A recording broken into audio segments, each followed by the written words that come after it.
독자적으로 수사를 개시하고 종결할 수 있는 막강한 권한을 가지게 된 경찰. 과연 스스로 수사를 잘할 수 있을까? 의구심을 가지는 분들이 많습니다. 오늘은 경찰의 수사 역량을 짚어보려고 합니다. 우리나라의 대표적인 수사기관은 경찰과 검찰입니다. 흔히 얘기하는 스펙을 가지고 본다면 사법고시, 로스쿨 출신들의 검사들이 포진하고 있는 검찰을 누구도 따라갈 수는 없습니다. 저는 공부가 가장 쉬웠어요. 이런 정도죠. 경찰이 독자적으로 수사를 잘할 수 있는가? 이 질문은 검찰만큼 수사할 수 있니? 라고 바꿔볼 수 있습니다. 비교 대상이 두 집단밖에 없으니까요. 그런데 지금 얘기하는 수사 역량을 과연 어떻게 평가할 수 있을까요? 그럼 도대체 수사가 어떤 건지 얘기해야겠죠. 저는 검찰의 수사와 경찰의 수사를 이렇게 한마디로 비교할 수 있다고 봅니다. 경찰 수사는 현장에 있지만 검찰 수사는 사무실 책상 위에 있다. 경찰 수사관은 운동화 끈을 매지만 검찰은 넥타이를 맨다. 어떤 의미인지 대충 이해가 되실 겁니다. 수사는 크게 두 가지 범주로 구분합니다. 살인, 강도, 강간, 절도, 폭력, 마약 같은 현장성이 강한 형사사건, 그리고 사기, 횡령, 배임, 금융범죄, 뇌물수수 같이 현장이 약한 이른바 지능수사입니다. 여기에 최근에 새로운 영역이 등장했죠. 사이버 수사입니다. 보이스피싱, 디도스, 해킹, N번방 사건 등 온라인 수사는 이제 오프라인 수사 범위만큼 커지고 있습니다. 검찰은 어떤 수사를 잘할까요? 당연히 지능범죄입니다. 이 부분에서는 경찰보다 우위에 있다고 보입니다. 2021년 법 개정 이후에도 이런 유형의 6대 주요 범죄는 검찰에서 계속 수사를 하게 됩니다. 물론 지금 검찰의 수사와 기소 조직을 완전히 분리하는 법 개정도 추진되고 있다고 하니 두고 볼 일이기는 합니다. 하지만 지능범죄에 대한 경찰 수사도 이제 만만치 않습니다. 제가 90년대 중반 처음 일선에 배치된 곳이 서울 남부경찰서 수사과였습니다. 지능범죄 수사를 담당했죠. 경찰의 수사 역량을 높이고자 경찰대학 간부 후보생 출신 젊은 간부들을 일선 지능범죄 수사 실무요원으로 대거 투입했습니다. 수사 실무를 직접 하니까 검찰청 들어가서 검사들 수사 지휘도 직접 받았는데 저는 검찰이 대단히 잘한다고 느낀 적은 별로 없습니다. 당시 우리 경찰 수사관들끼리 우스갯소리로 수사 지휘 못하는 검사를 사법경찰관보다 못한 검사라고 비웃기도 했습니다. 경찰서에는 지능범죄, 경제범죄, 잡다한 사건들이 너무 많습니다. 당시 제가 처음 발령받은 날 저에게만 배당된 사건이 60건이었습니다. 하루 종일 이 사건 저 사건 조사하다 보면 정의를 세운다기보다는 접수된 사건 처리하기 바쁠 지경이었습니다. 심지어 중국집 배달원이 짬뽕값 4,000원 입금 안 시키고 도망간 고소사건 수사한 적도 있습니다. 검사는 검찰청에 배당된 사건 중 별로 중요하지 않은 사건은 경찰서에 수사하라고 내려보내고 굵직하고 이슈가 되는 사건들 위주로 수사했죠. 그러다 보니 결과로 보면 대단해 보이는 겁니다. 이제 살인, 강도, 성범죄 등 강력 사건과 사이버 수사를 얘기해 보겠습니다. 이런 사건의 핵심은 사무실에서 신문하고 조서 쓰는 게 아니라 범죄자를 밝혀내고 추적하는 과정입니다. 이론만으로 되는 것도 아니고 숙련된 경험, 범죄자를 잡겠다는 집요한 의지와 끈기가 더 중요합니다. 영화처럼 컴퓨터 앞에 앉아서 마우스만 클릭하면 CCTV, 휴대폰 막 들여다보고 위치 추적하고 이런 거 아닙니다. 쫓아다니며 건물 CCTV, 주변 주차된 승용차 블랙박스 확보해야 되고 일일이 다 들여다보면서 분석해야 합니다. 물론 일머리가 있어야겠지만 범인을 잡겠다는 집념이 더 중요하죠. 저놈들은 늘 우리보다 빠르다. 우리가 앞서서 달려본 적은 단 한 번도 없다. 다행히 이 나라 대한민국은 삼면이 바다로 둘러싸여 있고 북으로는 60만 대군이 버티고 서 있다. 뛰어봤잖아.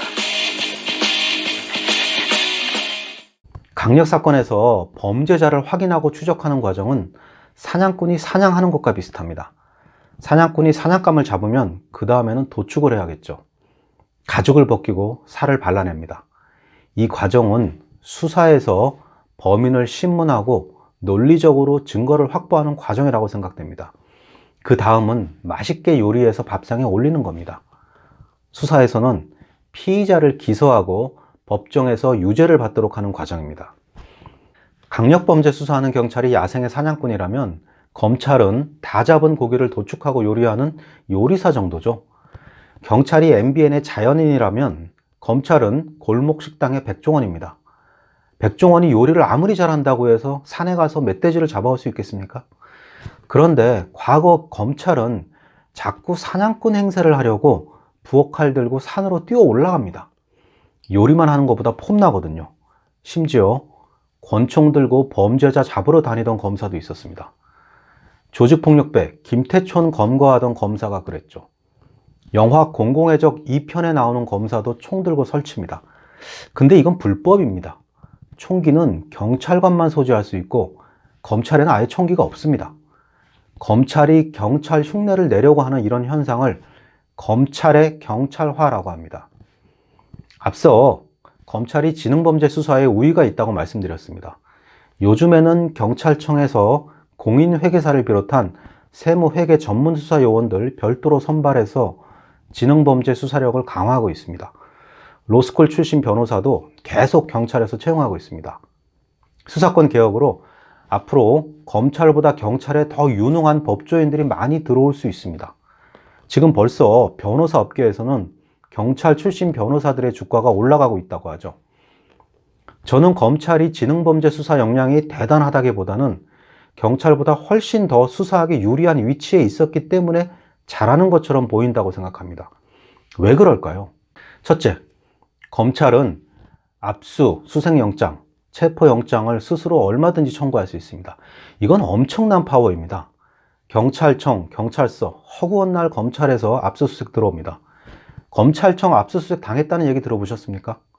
경찰이 수사권을 가져왔다고 하지만 압수수색, 체포, 구속영장 청구는 계속 검사의 고유 권한이고 앞으로도 검찰은 이 권한을 가지고 경찰 수사를 힘들게 할 겁니다. 영장 없는 수사는 모두 상대방의 동의를 받아서 하는 임의수사입니다. 임의수사와 강제수사는 천지차이입니다.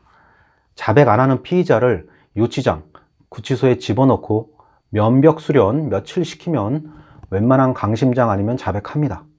검찰은 독점적 영장 청구권이란 날카로운 칼을 쉽게 사용하는 거죠. 기업에 들어가서 회계장부, 하드디스크 압수해서 가져가 버리면 검사가 반환하기 전까지 업무 마비되기 십상입니다. 기업의 회계 담당자, 사소한 회계 부정 탈탈 털고 압박하면 CEO 범죄 수사하기 아주 쉽죠. 둘째, 경찰과 달리 검사는 사실상의 플리 바게닝 제도를 활용할 수 있습니다. 플리 바게닝, 합법적인 형량 거래 방식이죠. 범죄자에게 네 윗선을 불면 너는 처벌하지 않게 빼주겠다. 이런 방식의 수사는 특히 뇌물범죄, 마약범죄 수사에서 가장 효과적입니다.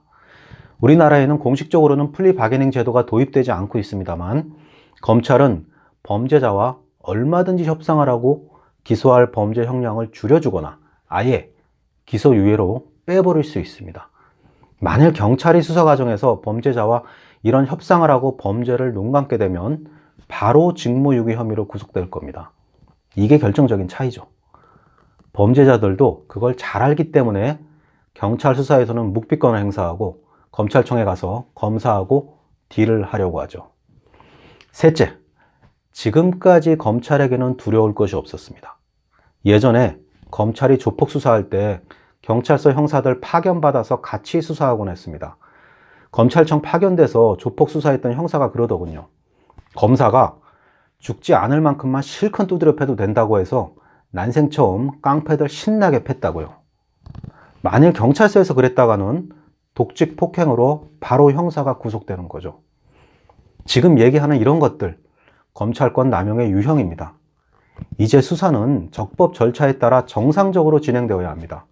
경찰 수사, 저도 사실 완벽하게 신뢰할 수 없습니다.